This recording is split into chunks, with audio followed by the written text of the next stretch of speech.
भुदरगड तालुक्यातील गारगोटी गावच्या सुनीता श्रीकांत यादव यांनी गारगोटी सोनाळी गावातील काही सावकारांकडून 10% व्याजदरानं 19 लाख रुपये घेतले होते। 19 लाखांच्या बदल्यात अविनाश कुपटे, अमृता अविनाश कुपटे, शोभा विलास कुपटे, रवींद्र कुपटे यांना 27,55,000 रुपये परत केल्याचं यादव यांनी सांगितलं। तसंच गारगोटी सोनाळी इथल्या पूनम शरद माने यांच्याकडूनही 10% व्याजदरानं घेतलेल्या रक्कमेचं व्याजासह 23,33,000 रुपये परत केलेत।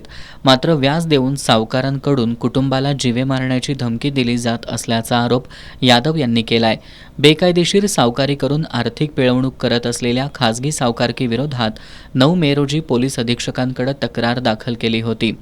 पोलीस अधीक्षकांनी पुढील तपासासाठी भुदरगड पोलीस ठाण्याकडे तक्रार वर्ग करूनही कोणतीही कारवाई केली नसल्याचं यादव यांनी सांगितलं।